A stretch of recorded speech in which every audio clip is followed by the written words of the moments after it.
Hello guys, Trinity ice class में आप लोगों का स्वागत है।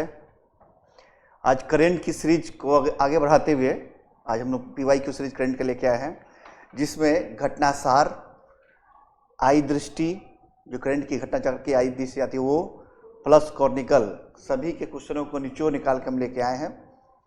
और ये बहुत ही फ्रूटफुल है क्योंकि हर एग्जाम में और खासकर BPSC में 30 प्रश्न पूछते हैं सिर्फ और सिर्फ करंट से। तब VVI प्रश्न सब लेके आए हैं और बता भी देंगे कौन से प्रश्न VVI है, कौन से प्रश्न VVI नहीं है। साथ में आप लोग टेलीग्राम चैनल से जुड़ जाइए, ट्रिनिटी आइस क्लासेस के टेलीग्राम चैनल से, और वहाँ से भी PDF फाइल मिल जाया करेंगे, कुछ मैटर भी मिल जाया करेंगे करंट के, और भी कुछ अपडेट मैटर मिले उसमें PDF फाइल दिए जाते हैं। साथ में एक और घोषणा ये कि 1 नवंबर से ऐप पे लाइव क्लास आएगा। मेरे ऐप के थ्रू 1 नवंबर से लाइव क्लास आएगा। दम क्या ओला एग्जाम पार कराने वाला वो लाइव क्लास चलेगा दम पूरा। चलिए देखते हैं प्रश्न क्या है। पहले दम VVI प्रश्न आ गया है। VVI प्रश्न यदि बिहार नहीं पूछा, यूपी ये पूछेगा, पूछता जरूर है सूचकांक पे। क्या प्रश्न है भाई कि राज्य खाद्य सुरक्षा सूचकांक में, राज्य खाद्य सुरक्षा सूचकांक 2023-24 में प्रथम 4 स्थान प्राप्त करता राज्य केंद्र शासित प्रदेशों का सही क्रम बताना है। यानी फसाई द्वारा भारतीय खाद्य कौन जारी करता है? ये खाद्य सुरक्षा सूचकांक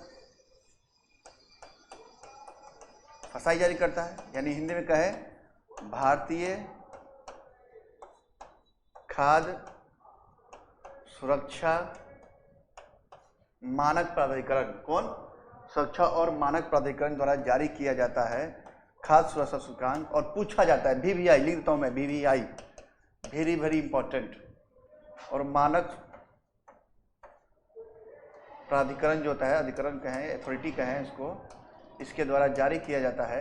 और 23-24 का जो है ये सूचकांक है, इसमें फर्स्ट, सेकेंड, थर्ड, फोर्थ का रैंक बताना है इसमें। तो पहले स्थान पे कौन है? केरल। और दूसरे स्थान पे कौन है? दूसरे स्थान पे तमिलनाडु, और तीसरे स्थान पे जम्मू कश्मीर। केरल, तमिलनाडु और जम्मू कश्मीर, ये फर्स्ट रैंक है केरल, सेकेंड पे तमिलनाडु और तीसरे स्थान पे जम्मू कश्मीर। यानी स्टेट फूड सिक्योरिटी इंडेक्स की मैं बात करूं तब ये इंग्लिश में आएगा, तो स्टेट फूड सिक्योरिटी इंडेक्स की बात मैं करूं। कौन जारी करता है? फसाई द्वारा जारी किया जाता है। भारतीय खाद्य सुरक्षा और मानक प्राधिकरण द्वारा जारी किया जाता है। 23-24 का डाटा है, 23-24 का डाटा है, 24 में जारी किया गया है। फर्स्ट रैंक केरल, दूसरा तमिलनाडु, तीसरा जम्मू कश्मीर। हाल में ही केंद्र सरकार ने अंडमान निकोबार द्वीप समूह की राजधानी जो थी, कैपिटल जो थी, पोर्ट ब्लेयर का नाम बदलकर क्या कर दिया गया? एकदम VVI, किसी न किसी एग्जाम में पूछा जाना तय है इसका। हो सके BPSC उठा के दे दे, और अदर बच्चे जो देख रहे हो BPSC के अलावे, उनके भी एग्जाम में ये पूछा जाता है, वेरी इंपॉर्टेंट है। क्या नाम दिया गया है? श्री विजयपुरम। विजयपुरम उसका नाम दिया गया है। क्या? श्री विजयपुरम उसका नाम दिया। विजयनगर नहीं, देखिए सौराष्ट्र श्री विजयनगर, गंगानगर भी है, विजयपुरम, श्री विजयपुरम नाम दे दिया गया किसका? पोर्ट ब्लेयर का। Very important.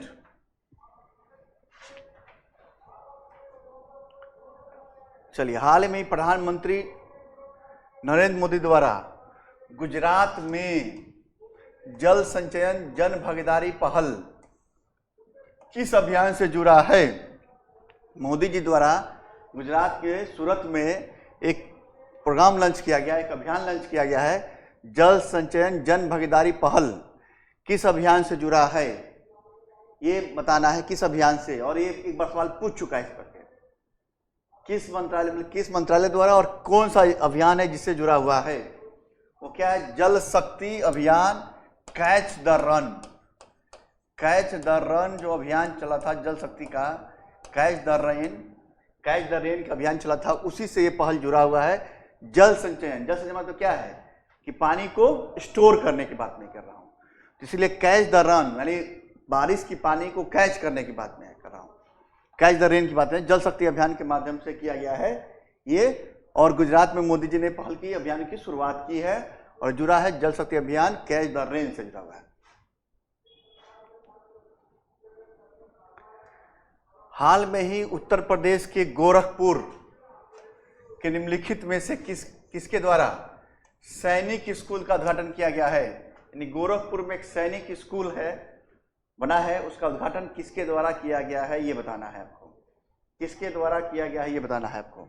तो उपराष्ट्रपति जगदीप धनखड़, रक्षा मंत्री राजनाथ सिंह, प्रधानमंत्री मोदी जी, राष्ट्रपति द्रौपदी मुर्मू, और ये किया गया है उपराष्ट्रपति जो है वर्तमान में जगदीप धनखड़ जी द्वारा ये इसका उद्घाटन किया गया है। कहाँ पे? गोरखपुर में सैनिक स्कूल। उत्तर प्रदेश पीसीएस के लिए बहुत इंपॉर्टेंट है, यूपी पीसीएस के एग्जाम के लिए भी इंपॉर्टेंट है ये।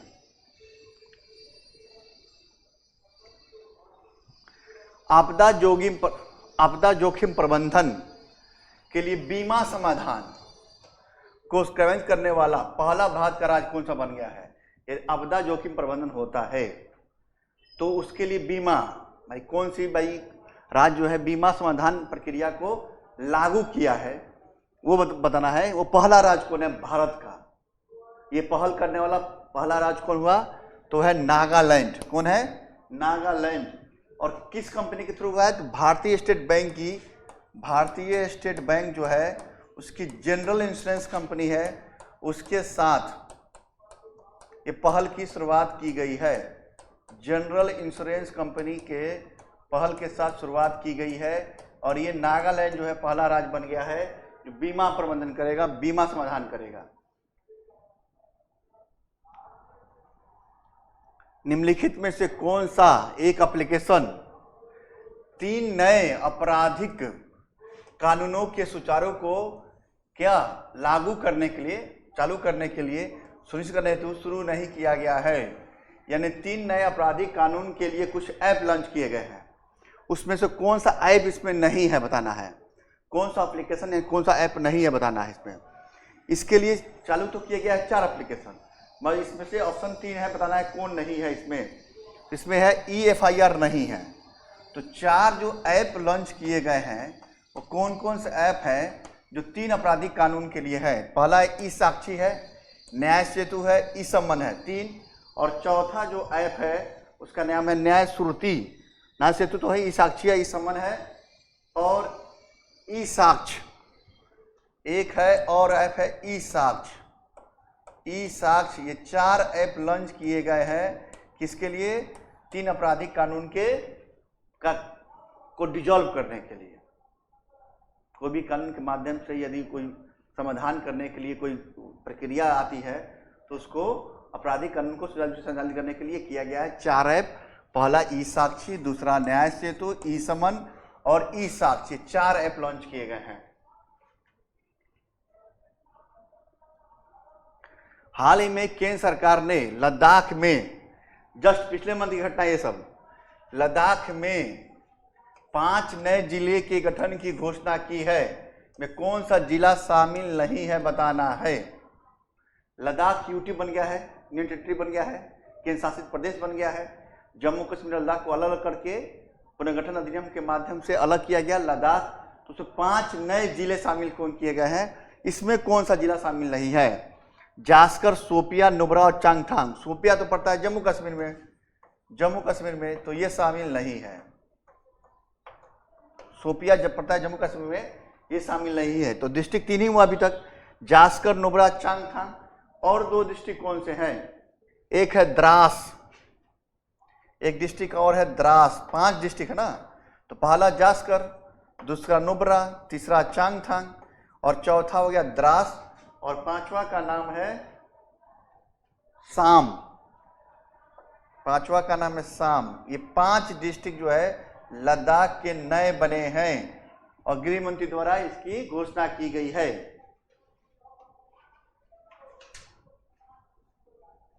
देश के पहले स्किल इंडिया सेंटर का उद्घाटन, स्किल इंडिया सेंटर का उद्घाटन कहाँ किया गया है? और हमारे शिक्षा मंत्री और कौशल विकास मंत्री साथ में है, वो धर्मेंद्र प्रधान द्वारा किया गया है। और ये कहाँ किया गया है बताना है।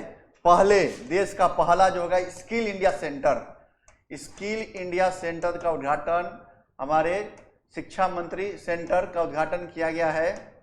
वो किसके द्वारा किया गया? धर्मेंद्र प्रधान द्वारा किया गया है। कहाँ किया गया है? उड़ीसा के संबलपुर में। संबलपुर में किया गया है, उड़ीसा के संबलपुर में।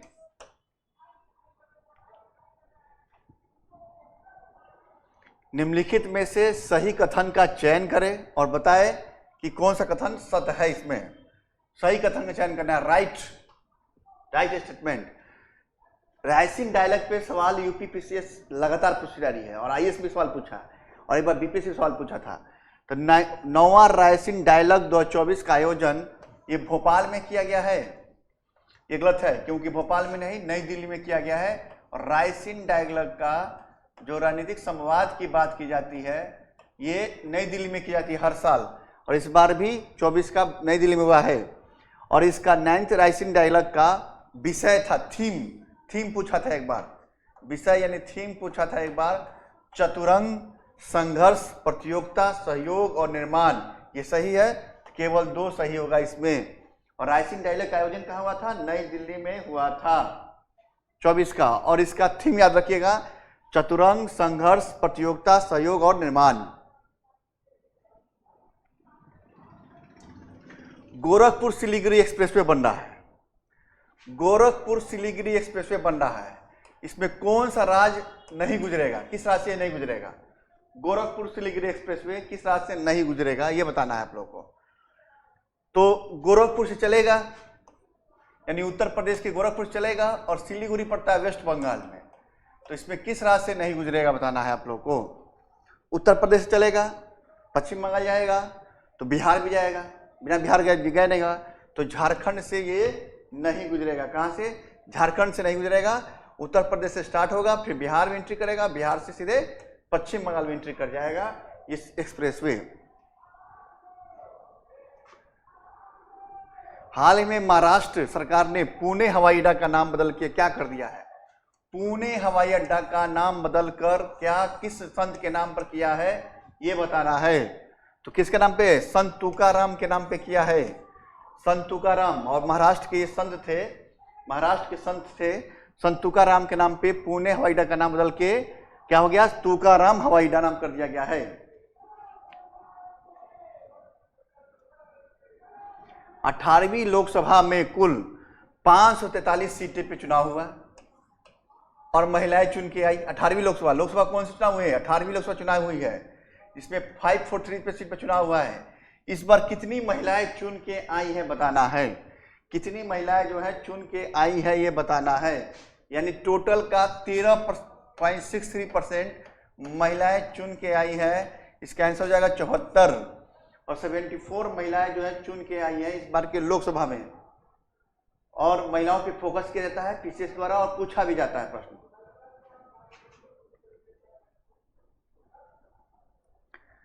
जून 2024 में निम्नलिखित में से किस राज्य और केंद्र शासित प्रदेश ने उल्लास 9 भारत साक्षरता भारत कार्यक्रम, उल्लास 9 भारत साक्षरता कार्यक्रम के तहत पूर्ण कार्यात्मक साक्षरता हासिल की है? एक पहल थी उल्लास 9 भारत साक्षरता कार्यक्रम। तो किस राज्य ने या केंद्र शासित प्रदेश ने इस कार्यक्रम के तहत अपने राज्य में लिटरेसी रेट में 100% पहल किया है? वो कौन सा राज्य है इसमें बताना है, वो राज्य का नाम बताना है, और वो है लद्दाख। क्या हो जाएगा? लद्दाख हो जाएगा। और ये केंद्र की योजना है, किसकी योजना है? केंद्र की योजना है, और स्त्री की शिक्षा के लिए बात की जाती है। केंद्र प्रायोजित योजना है, केंद्र प्रायोजित योजना है, और जिसमें स्त्री की शिक्षा पे विशेष फोकस किया जाता है। केंद्र प्रायोजित योजना है और स्त्री की शिक्षा पे विशेष फोकस किया जाता है।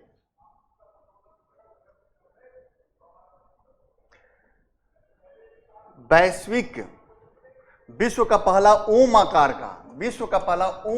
का मंदिर किस राज्य में निर्मित किया जा रहा है? ओम आकार का मंदिर, ओम के आकार का, नहीं शिव भगवान का था ओम नमः शिवाय। तो उसी ओम आकार का मंदिर कहाँ निर्मित किया जा रहा है ये बताना है। उत्तर प्रदेश में, बिहार में, राजस्थान में या गुजरात में? तो यह राजस्थान में निर्मित किया जा रहा है, पाली डिस्ट्रिक्ट में निर्मित किया जा रहा है, राजस्थान के पाली डिस्ट्रिक्ट में निर्मित किया जा रहा है। अच्छा, ये मंदिर बन कहाँ रहा है? और इसका उद्घाटन 19 फरवरी 2024 को हुआ था, 2024 को हुआ था। और ये मंदिर बन कहाँ रहा है? दुनिया का पहला है जहां प्राण प्रतिष्ठा की गई है, पाली जिले में 19 फरवरी 24 को। किस राज्य की पुलिस ने डिजिटल प्लेटफॉर्म के माध्यम से त्रिनेत्र ऐप 2 लॉन्च किया है, बताना है। किस राज्य की पुलिस ने डिजिटल प्लेटफॉर्म के माध्यम से ये लॉन्च किया है, बताना है। त्रिनेत्र ऐप, वह है उत्तर प्रदेश। कौन? उत्तर प्रदेश। और इसमें क्या समाधान होगा? अपराधों को रोकथाम करने के लिए और जांच करने की में मदद मिलेगा, यानी अपराधों को रोकथाम करने में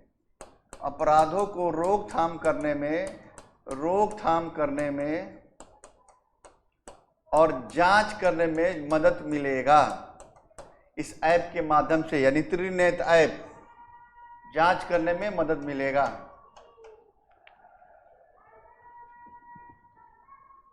हाल ही में विश्व का पहला वैदिक घड़ी बहुत फेमस हुआ था, विश्व स्तर पे न्यूज आया था ये। हाल ही में विश्व की पहली वैदिक घड़ी उज्जैन मध्य प्रदेश में स्थापित की गई है। इसका क्या नाम रखा गया है? कहाँ स्थापित किया गया है विश्व की पहली वैदिक घड़ी? उज्जैन में, जहाँ महाकाल मंदिर है, वहां पे मध्य प्रदेश स्थित है। उसका नाम क्या रखा गया है? ये नाम बताना है, क्या नाम रखा गया है। और इसका उद्घाटन जो हुआ था 29 फरवरी 2024 को मोदी जी द्वारा, भारत के प्रधानमंत्री प्राइम मिनिस्टर द्वारा, नरेंद्र मोदी द्वारा किया गया था। उसका नाम क्या रखा गया है? विक्रमादित्य नाम रखा गया है। क्या नाम रखा है? विक्रमादित्य। VVI प्रश्न है ये, VVI प्रश्न है। उसका नाम रखा गया विक्रमादित्य। निम्नलिखित में सही कथन पहचानिए। राइट स्टेटमेंट की बात मैं कर रहा हूं। 75वें गणतंत्र दिवस के परेड के लिए सर्वश्रेष्ठ झांकी का अवार्ड उड़ीसा को मिला है, सही बात है। और उड़ीसा की झांकी का जो थीम था वो क्या था? विकसित भारत में सर्वोदय का थीम था। नहीं, विकसित भारत में सर्वोदय में विकास की थीम नहीं थी। झांकी का अवार्ड तो उड़ीसा को मिला है 75वें गणतंत्र दिवस के अवसर पे, मगर उसकी थीम क्या थी? विकसित भारत में महिला सशक्तिकरण। क्या? विकसित भारत में महिलाओं पे केंद्रित थी, महिला सशक्तिकरण की बात की गई है। एम्पावरमेंट, महिला वुमेन एम्पावरमेंट की बात की गई है, ये थीम था। तो केवल एक सही हो जाएगा इसका। हाल ही में चर्चा में रहा भारत सरकार का ऑपरेशन सद्भाव निम्नलिखित में किससे संबंधित है, बताना है। ऑपरेशन सद्भाव किससे संबंधित है? ये किसी विदेश में चला था। कहाँ चला? इजराइल में मानव सहायता ऑपरेशन था, या सीरिया में मानव सहायता ऑपरेशन था, या फिरोज तूफान से प्रभावित क्षेत्र में मानवीय सहायता था, या यागी तूफान से प्रभावित देशों में मानवीय सहायता था। ये कहाँ चलाया गया था? भारत सरकार द्वारा ऑपरेशन सद्भाव कहाँ चलाया गया था? तो ये चलाया गया था यागी तूफान से प्रभावित देशों में मानवीय सहायता देने के लिए ऑपरेशन सद्भाव चलाया गया था। और भारत ने, यागी तूफान आया कहाँ था? वियतनाम, मलेशिया, वियतनाम, लाओस, और म्यांमार में चलाया गया था। और यहाँ तूफान आया था तो भारत ने मानवीय सहायता करने के लिए ऑपरेशन सद्भाव इस देशों में चलाया था। एकदम VVI प्रश्न है। इस टाइप के प्रश्न पूछे जाते हैं।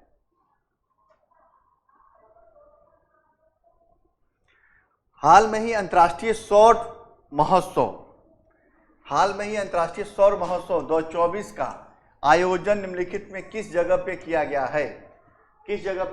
है? ये बताना है। सौर महोत्सव, सबसे पहले जानेंगे कि अंतर्राष्ट्रीय सौर गठबंधन का जो मुख्यालय है वो भारत में ही है। कहाँ? गुड़गांव में है इसका हेडक्वार्टर जो है गुड़गांव में जो पड़ता है हरियाणा में। इसका सम्मेलन कहाँ हुआ था ये बताना है। इसका सम्मेलन हुआ था नई दिल्ली में सम्मेलन हुआ था। और इसमें 2 मेंबर और नए ऐड हो गए हैं सौर गठबंधन में। लेटेस्ट मेंबर जो है 101वां नंबर है नेपाल। 101 जो मेंबर हुआ नेपाल। 101वां मेंबर। तो 100वां मेंबर कौन हो गया? पूछा जाता है, VVI प्रश्न है इस टाइप के कि कौन शामिल हुआ, मीटिंग कहाँ हुआ, मुख्यालय कहाँ है। और 100वां मेंबर जो हुआ पराग्वे हुआ था। पराग्वे जो है 100वां मेंबर हुआ था इसका। और 101 मेंबर के पे नेपाल है ज्वाइन किया इसको, सौर गठबंधन को। और सौर गठबंधन मामले में भारत लीड करता है इसमें।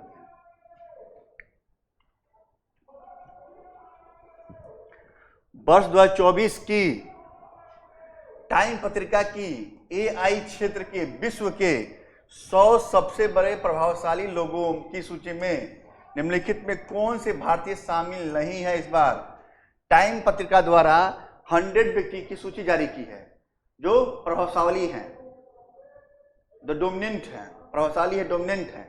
उसमें कौन शामिल नहीं है? तो अश्वनी बैसो, अनिल कपूर, निर्मला सीतारमण, नंदन कानी। इसमें निर्मला सीतारमण जो वित्त मंत्री है, इनको शामिल नहीं किया गया है। अश्वनी बैसो जो रेल मिनिस्टर है, इनको शामिल किया गया है। रेलवे मंत्री हैं, इनको शामिल किया गया है। अनिल कपूर जो अभिनेता हैं और ये बिजनेसमैन है, बिजनेसमैन है ये, नंदन निलकोनी, इनको शामिल किया गया है। मगर सीतारमण को शामिल नहीं किया गया है। एक पूर्ण सदस्य के रूप में, देखिए आ गया प्रश्न, ही आ गया। एक पूर्ण सदस्य के रूप में अंतर्राष्ट्रीय सौर गठबंधन का 101वां मेंबर कौन बना है, कौन देश बना है? तो नेपाल बना है 101वां मेंबर, 101। 100 मेंबर कौन था? 100 मेंबर पर कौन था? पराग्वे था। ये दोनों याद रखिएगा, पूछा जाता है प्रश्न कि कौन शामिल हुआ और कौन मेंबर लास्ट मेंबर था इसका। हाल ही में किस देश में हनुमान जी की 90 फीट ऊंची प्रतिमा स्टैचू ऑफ यूनियन का अनावरण हुआ है, उद्घाटन हुआ है? किस देश में हुआ है? और सोच के परे है ये, आप सोच के परे है कि वैसे देश में जहां ईसाई धर्म के लोग अधिक रहते हैं, वहां पे ये प्रतिमा स्थापित की गई है। वह है अमेरिका। कहाँ? अमेरिका। ये थाईलैंड, कंबोडिया, श्रीलंका थाईलैंड होता तो आप बुद्धिस्ट मानते हैं। कंबोडिया जो है हिंदू धर्म को मानता है। और अमेरिका में हनुमान जी की प्रतिमा 90 फीट ऊंची बनी है। और ये कहाँ बनी है? टेक्सास शहर है उसका, टेक्सास शहर है। यहाँ सुगरलैंड है और सुगरलैंड के पास एक मंदिर है श्री अष्टालक्ष्मी मंदिर। कौन? श्री अष्टालक्ष्मी मंदिर में परिसर में स्थापित कर दिया गया है। वह है हनुमान जी की 90 फीट की ऊंची प्रतिमा।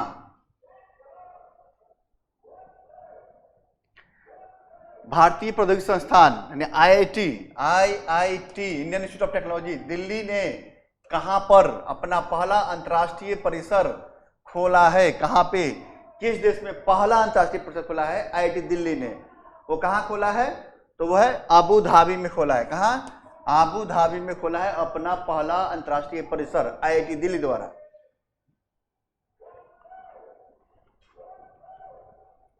निम्नलिखित में से सही कथन का चयन करें। राइट स्टेटमेंट की बात मैं कर रहा हूं।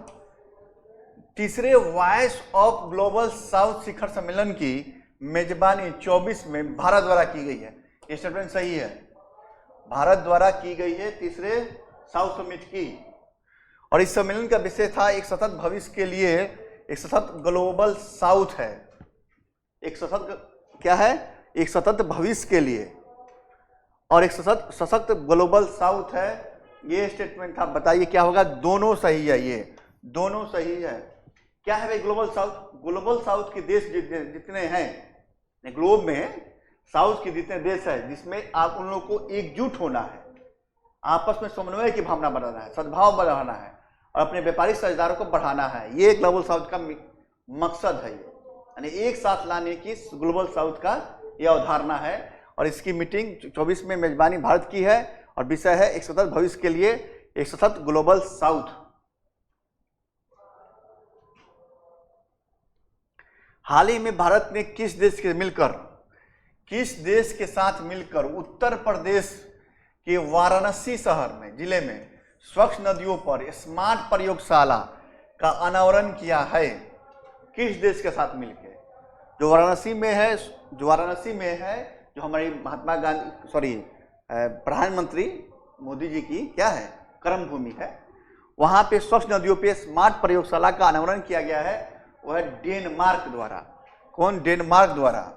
और डेनमार्क प्लस BHU विश्व हिंदू परिषद के जो विश्व हिंदू परिषद में IIT का दर्जा दे दिया गया है। तो दोनों ने मिलके ये प्रयोगशाला लगा रहा है उत्तर प्रदेश के वाराणसी जिले में, ताकि स्वच्छ नदियों पे स्मार्ट प्रयोगशाला लगाने की बात की गई है। चलिए मिलते हैं नेक्स्ट क्लास में। जय हिंद, जय भारत साथियों, और थैंक्स। और आप लोग विश्वास के जुड़िए, एकदम करेंट जो पढ़ा रहा हूं मैं लिख भी दे रहा हूं। VVI प्रश्न है, वो छपेगा प्रश्न, एग्जाम हॉल में खोलेंगे तो मंद प्रभाकर को याद करेंगे। थैंक्स।